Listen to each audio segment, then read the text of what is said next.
Halo guys, kembali lagi di channel Yende. Di video kali ini, saya akan membawakan alur cerita film sikut-sikutan berjudul Under Ninja yang dirilis pada tahun 2025. Film bergenre action ini menceritakan tentang dunia modern Jepang yang diam-diam masih dipenuhi oleh organisasi ninja rahasia. Mereka bertugas melakukan misi-misi berbahaya seperti spionase, pembunuhan, hingga sabotase untuk kepentingan negara. Namun di balik bayang-bayang itu, muncullah ancaman dari kelompok ninja bawah tanah yang mulai bergerak mengacaukan tatanan dunia. Gimana kisah selengkapnya? Daripada penasaran, langsung saja kita simak alur ceritanya.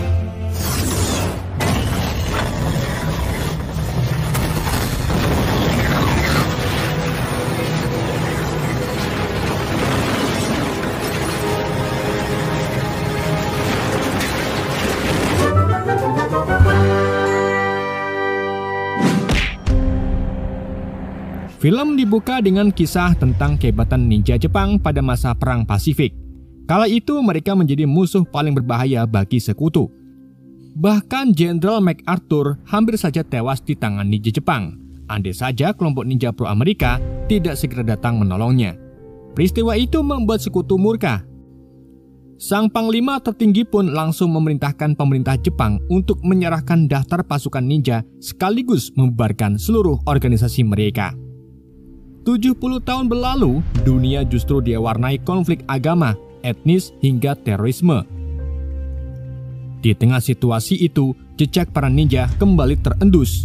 Awalnya ditemukan mayat seorang prajurit dengan luka khas yang hanya bisa dilakukan oleh ninja Jepang. Dari hasil penyelidikan, terungkap bahwa para elit ninja masih aktif hingga kini, terlibat dalam aksi pembunuhan dan sabotase secara rahasia. Diperkirakan dari sekitar 200.000 ninja di seluruh dunia, 90%-nya berada di Jepang. Scene kemudian beralih ke sebuah rumah sederhana. Seorang penulis novel botak bernama Yoshida tengah mengajukan premis ceritanya kepada Suzuki agar bisa diterbitkan. Namun usahanya kembali ditolak. Suzuki meminta Yoshida menulis ulang dari awal. Padahal, Yoshida sudah menyiapkan premis cadangan jika tulisannya gagal. Sayangnya, sebelum sempat membicarakannya, Suzuki mendapat pesan rahasia mendadak dari atasannya untuk menangkap ninja asing di distrik Nerima. Ia pun segera pamit, meninggalkan Yoshida seorang diri.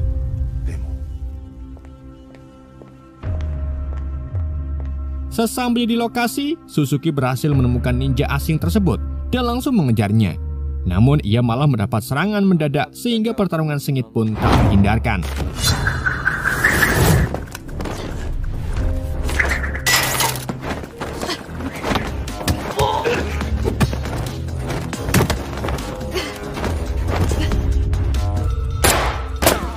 Dari kejauhan, seorang chunin atau ninja kelas menengah bernama Kato bersama rekannya yang bernama Ozu mengawasi jalannya duel itu. Mereka ingin menilai seberapa layak Suzuki mengemban tugas sebagai genin atau ninja tingkat awal. Sayangnya, Suzuki lengah dalam pertarungan itu dan hampir dikalahkan. Di detik-detik terakhir, tiba-tiba muncullah seorang pemuda tanpa alas kaki yang menembakkan tusuk gigi. Dalam sekejap, pemuda itu berhasil melumpuhkan ninja asing itu dengan gerakan penuh gaya.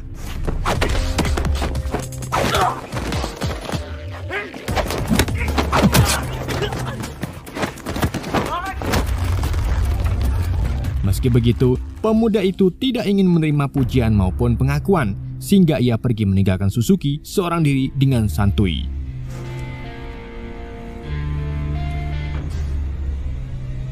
Keesokan harinya, pemuda santai itu yang ternyata bernama Kuro menjalani hari-harinya dengan hanya bermain tembak-tembakan tusuk gigi ke langit-langit kamar sambil rebahan di kamar kosnya. Tak lama kemudian, Kato datang menyamar sebagai kurir dan membawa sebuah kotak untuknya. Sambil berbincang, Kato menjelaskan bahwa banyak ninja genin kini menganggur, bahkan berkhianat dengan kabur dari organisasi resmi ninja Jepang yang dikenal sebagai NIN. Ia pun mengingatkan Kuro agar jangan sekali-kali mencoba kabur jika tidak ingin hidupnya berakhir. Kato kemudian memberikan misi rahasia kepada Kuro, yakni mencari informasi kelompok Under Ninja atau UN. organisasi yang memisahkan diri dari Nin dan bersembunyi di bawah tanah sejak Perang Dunia. Mereka diduga bermarkas di ruang rahasia sekolah SMA Kodan.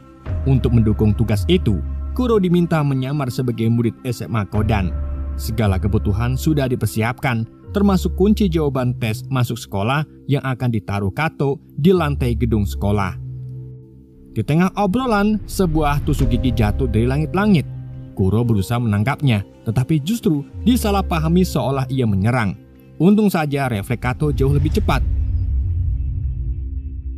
Setelah Kato pergi, Kuro membukakan kardus yang berisi seragam SMA Kodan serta sebuah jaket canggih. Jaket itu memiliki kemampuan menghilang sekaligus melindungi penggunanya dari serangan senjata tajam maupun peluru. Sayangnya, hanya bagian atasnya saja sehingga kakinya masih terlihat. Layaknya anak kecil mendapat mainan baru, Kuro pun langsung mencoba jaket itu dengan penuh rasa kagum. Tak lama kemudian dari arah kamar mandi, tetangga kosnya yang bernama Kawado meminta Kuro mengambilkan tisu karena posisinya sulit dijangkau. Ia berpesan agar Kuro tidak melihat dirinya jika tidak ingin nyawanya terancam. Dengan teknik ninjanya, Kuro berhasil mengembalikan tisu tersebut. Namun tanpa sengaja, ia melihat Kawado yang sedang buang tai. Sebagai bentuk permintaan maaf, Kuro pun memberikan sakret bir milik kamar kos sebelah milik Ono karena ia memiliki akses pintu geser ke kamarnya. Mereka pun minum bersama hingga akhirnya Kawado mabuk berat dan tak sadarkan diri. Kuro lalu menggendongnya masuk ke kamarnya. Saat hendak kembali ke kamarnya, Kuro mendengar suara Ono dari jalanan yang sedang bergembira karena menyelesaikan pekerjaannya dan ingin merayakannya dengan bir. Namun kegembiraan itu berubah menjadi amarah ketika ia mendapati kaleng birnya habis. Ono menuduh Kuro sebagai pelakunya, sebab hanya Kuro yang punya akses masuk ke kamarnya. Kuro pun mencoba mengelak sekaligus meminta maaf sambil menutup pintu geser. Meski Ono berulang kali membuka pintu untuk menginterogasinya, Kuro tetap diam dan tenang seolah tidak berbuat kesalahan serta kembali menutupnya berulang kali. Pada akhirnya Ono pun menyerah karena kalah berdebat.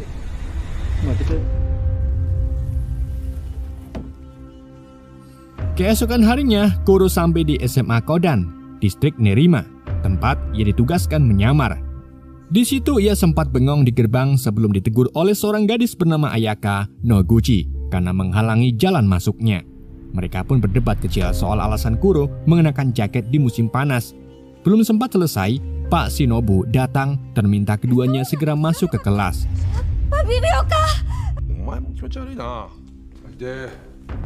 Di ruang kelas, Pak Shinobu memberikan lembar ujian untuk mereka berdua. Meski Kuro murid baru, Ayaka tetap diwajibkan ikut karena saat ujian sekolah sebelumnya ia tidak hadir. Kuro pun mencari bangkunya hingga akhirnya duduk di samping Ayaka. Di situ Ayaka sempat salah tingkah mengira Kuro tertarik padanya. Padahal alasannya sederhana, karena tempat itu adalah lokasi kunci jawaban ujian yang sudah disiapkan oleh Kato. Untungnya dengan teknik sandi ninja, Kuro membaca jawaban dari butiran beras berwarna di lantai. Ia begitu percaya diri, namun teriakan Ayaka yang melihat butiran itu membuatnya panik, apalagi Pak Shinobu mendekat. Untuk menutupi triknya, Kuro pun mengarang cerita bahwa itu adalah telur serangga beracun yang bisa membunuh jika disentuh. Tapi Pak Shinobu yang ketakutan segera menyuruh Ayaka mengambil sapu. Melihat itu, Kuro pun pura-pura menjatuhkan penghapus dan bahkan menembak pantat Ayaka astagfirullahaladzim dengan teknik tiupnya demi mengulur waktu agar bisa menyelesaikan jawabannya. Namun keadaan makin runyam ketika Pak Shinobu tanpa sengaja menginjak butiran beras yang berisi kunci jawaban. Tak ingin semuanya hilang, Kuro pun menggunakan jurus elemen airnya. Ternyata jurus air itu adalah berpura-pura ngompol hingga lantai basah. Ia pun menangis pura-pura panik. Pak Shinobu merasa kasihan lalu membawanya ke toilet. Sementara Ayaka ditugaskan membersihkan lantai. Dan ujian selesai dengan nilai kompensasi.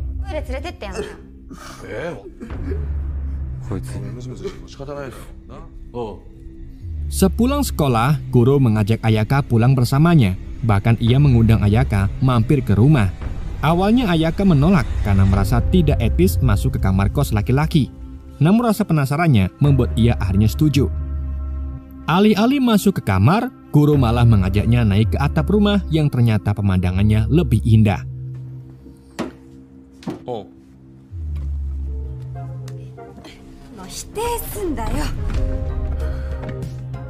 Meski perilaku Kuro terbilang aneh, Ayaka tetap menemaninya sambil berbincang banyak hal seputar SMA Kodan. Ayaka menceritakan tentang seorang siswa bernama Eita yang menjadi korban perundungan karena ketahuan merekam diam-diam di toilet wanita. Ia juga menjelaskan bahwa sekolah mereka dulunya bekas fasilitas militer, sehingga terdapat ruang bawah tanah tersembunyi di hutan belakang sekolah. Selain itu, Ayaka juga menyinggung soal seorang pesuruh sekolah misterius yang konon sudah berada di sekolah itu sejak 20 tahun yang lalu. Mendengar itu, Kuro pun mulai yakin mendapat petunjuk. Saat hari mulai sore, Ayaka pamit pulang. Namun ketika berjalan di atap, ia tak sengaja menginjak genteng rapuh hingga terjatuh. Kuro pun segera melompat untuk menolong dan tanpa sengaja mengaktifkan airbag dari jaket canggihnya. Meski Ayaka berhasil selamat, ia sudah pingsan dengan wajah konyolnya. Dan akhirnya Kuro pun menggendongnya pulang ke rumah. Di malam harinya ketika Ono sedang mengenakan BH milik Kawado, ia mendadak kaget dengan kemunculan Kuro dari balik pintu geser. Rasa malu pun tak terhindarkan. Kuro yang penasaran akhirnya mengajaknya minum sake agar Ono mau bercerita tentang alasan dia memakai Ono kemudian mengisahkan 2 hari yang lalu ia melihat BH itu melayang di langit saat pulang dari kantor yang kini memecatnya. Ketika mencoba meraihnya, ia merasa seperti diawasi hantu dari bawah. Namun Kuro menduga itu hanyalah ulah drone anak-anak yang usil, sehingga Ono tak perlu khawatir. Apalagi sampai melakukan ritual pemakai BH milik Kawado. Akhirnya malam pun tiba. Kuro sengaja bersiaga menggunakan jaket transparannya dan membuat jebakan dengan meletakkan BH tersebut. Benar saja, seorang pemuda datang dan terkena hukuman tongkat setrum milik Kuro. Pemuda itu ternyata Eita, siswa yang pernah diceritakan oleh Ayaka. Eita sempat pura-pura pingsan, tetapi langsung terkejut ketika tahu Kuro adalah teman Ayaka. Kuro lalu menegaskan, ia tahu soal perundungan yang menimpa Eita dan menyuruhnya berangkat tanpa takut dibully karena Kuro berjanji akan melindunginya di SMA Kodan mulai besok pagi.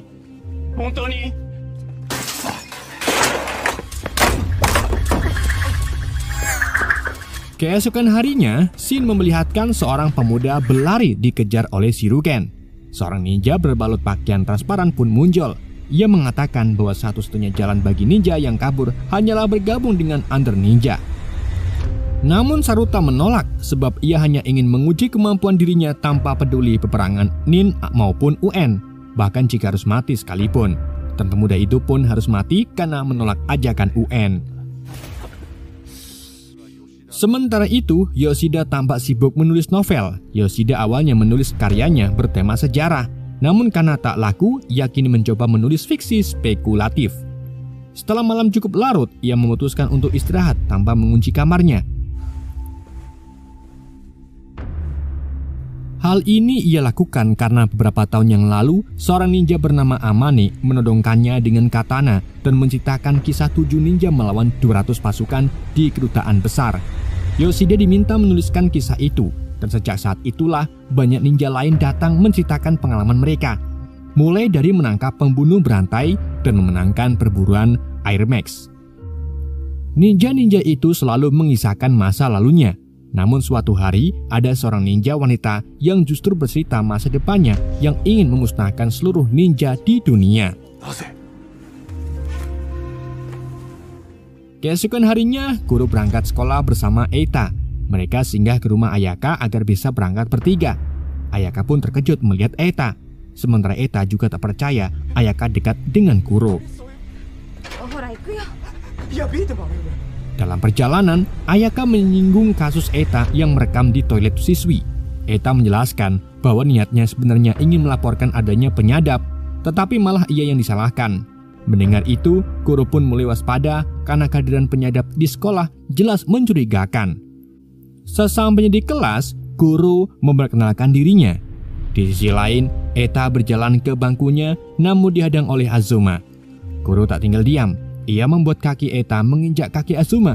Aksi itu pun disaksikan oleh gadis tercantik di sekolah yang bernama Yamada yang kagum dengan keberanian Kuro.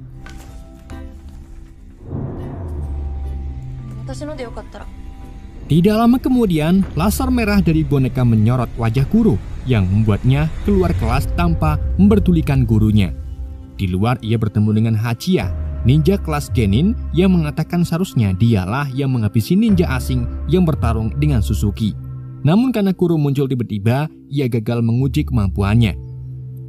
Tiba-tiba dari kejauhan, pesuruh sekolah yang juga ninja bernama Awanama diam-diam mengawasi mereka. Awanama kemudian memamerkan teknik mendengarnya dengan menebak jumlah uang di kantong guru. Kuro pun terkesima. Meski belum sempat menemuinya, namun tak lama Hachiya memberitahu Kuro bahwa Eta sedang dirayu Yamada untuk membawakan sebuah kardus. Tanpa sadar, Eta justru dijebak dan dibawa ke Azuma serta Nohechi yang kemudian membulinya di belakang sekolah.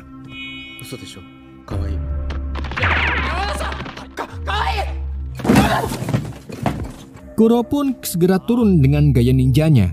Azuma mencoba melawan, begitu juga Nohechi. Tetapi semuanya sia-sia karena Kuro dengan mudah mengalahkan mereka berdua.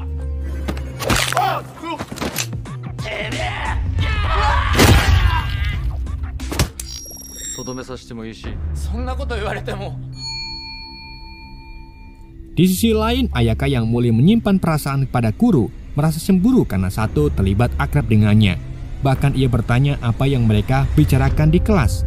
Sato pun menjawab bahwa Kuro kagum dengan klan keluarganya, sehingga membuatnya sedikit menyukai Kuro. Ketika Kuro lewat, ia menanyakan keberadaan pesuruh sekolah. Ayaka dan Sato sama-sama berebut menjawab, seakan mencari perhatian. Setibanya di tempat pesuruh sekolah, Kuro langsung masuk ke ruangan Awanama. Di dalam, ia langsung menyambut Kuro dengan katana.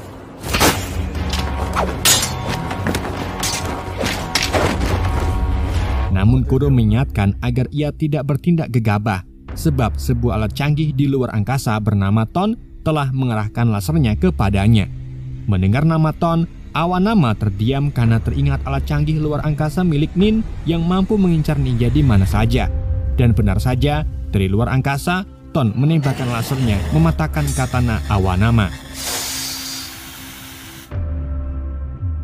Saat Kuro pergi, ia melihat Yamada di luar sedang menatapnya dengan senyum penuh misterius. Apalagi tempat itu sepi, jarang didatangi oleh pelajar. Kita kembali ke Yoshida yang sedang berendam di bak mandi. Ia lalu kembali ke ruang kerjanya, namun suasana mendadak canggung saat Suzuki tiba-tiba muncul hanya untuk mengambil naskah novelnya. Di sisi lain kota, ninja transparan kembali berulah di minimarket dengan mengacak-acak rak makanan dan melempar shuriken. Penjaga minimarket yang merupakan seorang jonin atau ninja pensiunan berhasil membelah serangan itu dengan katana dan merasa percaya diri. Akan tapi ia tak menyangka ninja transparan itu sudah berada tepat di depannya. Berita kematian salah satu ninja jonin organisasi Nin pun sampai ke ponsel Suzuki. Tak lama kemudian, ia sendiri mendapat serangan mendadak dari ninja UN dengan jaket transparan. Suzuki pun melawan dengan tongkat kejut, tetapi kehadiran Sato membuat situasi semakin berbahaya. Anehnya ninja UN tidak jadi membunuh mereka. Ia justru mengingat masa lalu bahwa Suzuki pernah dicintainya. Sebelum pergi, ninja UN memperingatkan bahwa kematian Sato akan terjadi di SMA Kodan.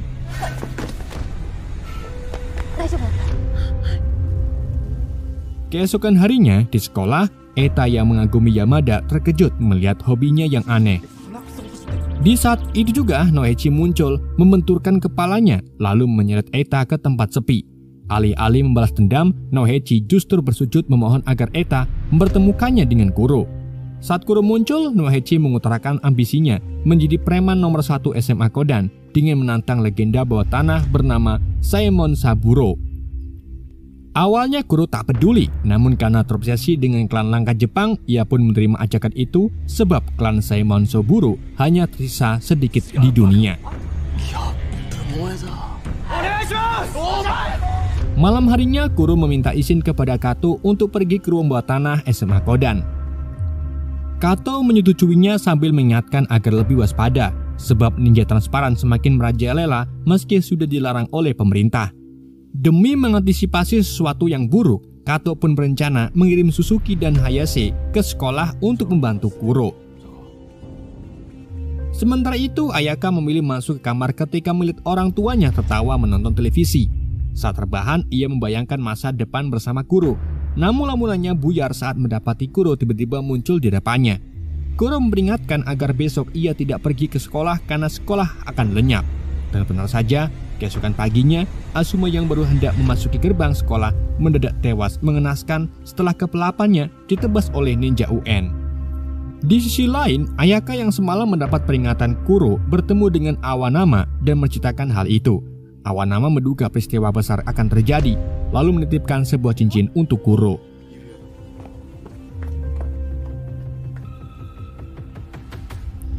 Sementara itu, di pusat komunikasi markas Nin, operator Ozu memberi kabar kepada Suzuki dan Haseya bahwa ninja UN telah menyusup ke SMA Kodan. Mereka diperingatkan siaga penuh. Sementara itu, Kuro bersama Nohechi dan Eita menuju markas bawah tanah. Namun hanya Kuro yang berani masuk, sementara keduanya menunggu di luar dengan ketakutan. Sementara itu di ruang kelas, murid-murid dikejutkan dengan sosok Azuma yang masuk tanpa kelapa. Mereka semua langsung panik diikuti pembantaian besar oleh ninja UN. Suasana pun menjadi kacau, murid-murid berhamburan lari keluar. Ayaka yang melihat situasi itu pun hanya bisa berdiri kebingungan. Dari gedung lain, seorang murid yang sedang makan di toilet nyaris jadi korban shuriken ninja UN. Namun karena dianggap aneh, ia pun dibiarkan hidup. Sementara itu, Suzuki berjalan menyusuri lorong sekolah sambil mendengarkan pengumuman kepala sekolah lewat pengeras suara tentang kondisi darurat yang terjadi. Namun mic-nya tiba-tiba mati. Tak lama kemudian, Awanama mengumumkan kepada seluruh murid SMA Kodan agar tetap berada di kelas masing-masing. Ia juga memberikan kode kepada Suzuki dan Hachiya, lalu memerintahkan Suzuki agar menemukan keberadaan ninja UN yang kini berada di gedung lain. Sebab jika dibiarkan, nyawa para murid akan terancam. Di lorong sekolah, ninja UN yang sudah diketahui identitasnya bernama Saruta mulai menggila dan membantai murid satu persatu. Kini Suzuki pun langsung berhadapan dengan Saruta. Ternyata Saruta dulunya menyimpan rasa kepada Suzuki ketika masih di akademi. Namun karena cintanya tak terbalas, kini ia berubah menjadi lawan.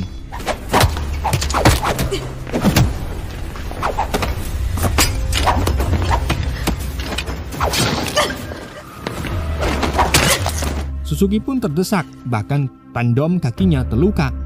Untung saja Kato datang tepat waktu dan berhasil menyelamatkannya.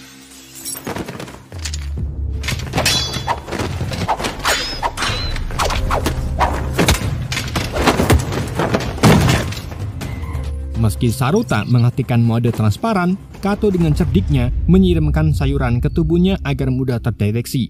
Saruta memang berhasil kabur, tetapi Kato telah merekam seluruh data pertarungan itu melalui kacamata canggihnya. Di sisi lain, Ayaka mencari keberadaan Kuro dan mendapat kabar dari Eita bahwa Kuro tengah berada di markas bawah tanah. Ia pun bergegas ke sana. Tak lama, Sato mengajak Eita masuk ke sekolah untuk menolong Suzuki yang sedang mengobati kakinya, karena engkel kakinya putus akibat serangan Saruta. Suzuki akhirnya dipapah oleh Eita.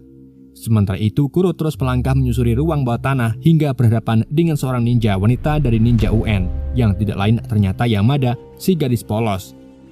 Di sekolah, Saruta kembali muncul dengan target utamanya, yakni Hachiya, cucu dari Tara, salah satu panglima ninja legendaris.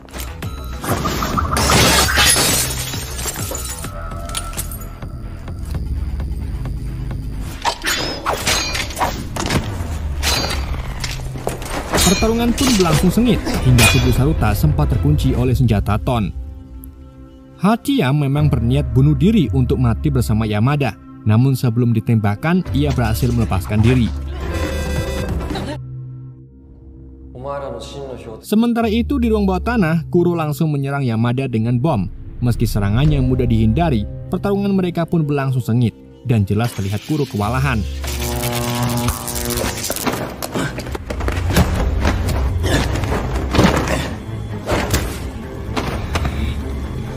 Yamada sendiri masih bisa tersenyum karena yakin kemampuan Kuro jauh di bawahnya. Ia bahkan memancing Kuro agar menggunakan senjata Ton, sebab itu akan membuka peluang bagi UN untuk mendeteksi lokasi dan merebut kekuatan Ton. Namun Kuro menolak karena sadar itulah tujuan utama mereka. Sementara itu, Sato dan Eita memapah Suzuki ke aula olahraga. lalu menemukan pintu rahasia menuju bekas pabrik bawah tanah berkat arahan Awanama.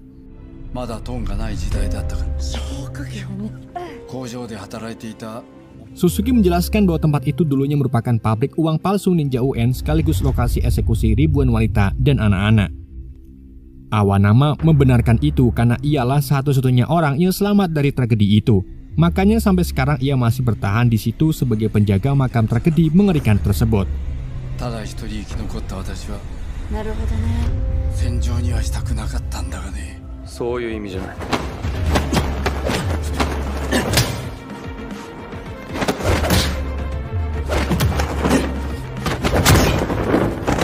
Kembali ke pertarungan, Yamada semakin menekan Kuro. Tak lama kemudian sebuah roket pengantar katana pun tiba untuk Yamada.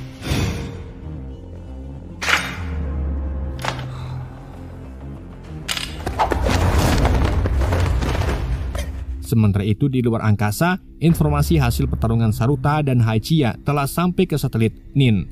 Kato yang menyadari hal ini segera memperingatkan Ozu agar semua ninja di bumi bersiap menghadapi kemungkinan buruk. Haichiya kembali melawan Saruta di atap sekolah. Namun jaket transparan yang digunakan oleh Saruta hanyalah pengalihan.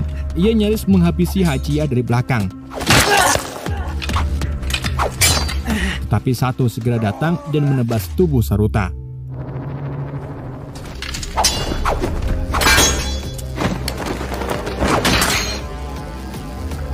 Di waktu bersamaan, Ayaka tiba di markas bawah tanah tempat Kuro bertarung. Ia lalu memberikan benda titipan Awanama yang ternyata adalah cincin pemanggil katana. Dengan katana itu, Kuro akhirnya mampu melancarkan perlawanan balik terhadap Yamada menggunakan katana. Namun serangan yang terlihat ternyata hanyalah bayangan rencana Kuro saat menghadapi Yamada. Ia mencoba memikirkan strategi lain, namun hasilnya tetap sama.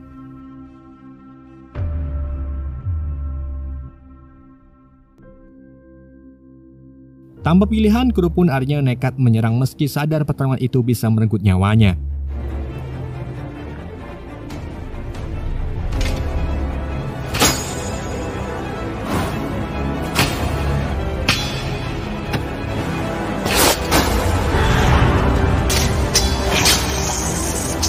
Kuro pun langsung menyerang titik buta, namun Yamada berhasil menghindarinya.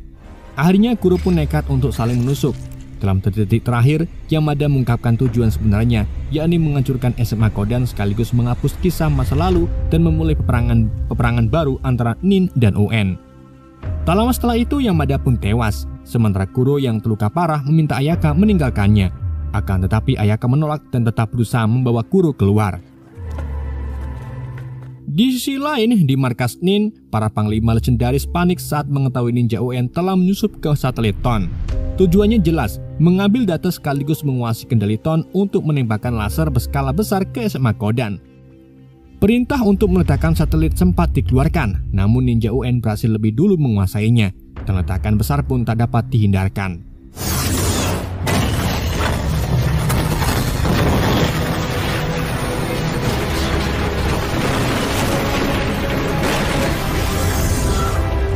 Sementara itu, Eta, Suzuki, dan Sato berhasil keluar dari jalur rahasia.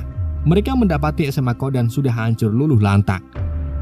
Di tengah runtuhan, Kuro yang sadar hidupnya tak lama lagi memaksa Ayaka menyelamatkan diri dengan jaketnya.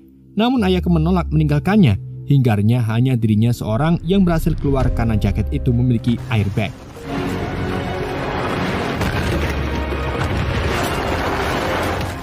Ia pun menangis pilu, tak mampu membawa Kuro cinta sejatinya bersama. Sebelum kisah berakhir, tampak Eta meratapi kepergian sosok teman yang pernah menerimanya. Ono dan Kawado pun terlihat bersulang untuk mengenang Kuro di kos-kosan. Sedang Ayaka yang tak kuasa menyaksikan berita tentang hancuran SMA Kodan memilih kembali ke kamarnya. Namun setibanya di sana, ia terkejut mendapati seorang laki-laki yang sangat mirip dengan Kuro. Ternyata sosok itu adalah Juru. Film pun bersambung.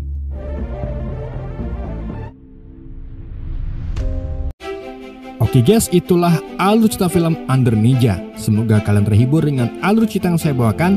Mohon maaf jika ada kesalahan dalam penyampaiannya ataupun penyebutan nama. Sekian dari Yende, sampai jumpa di video berikutnya.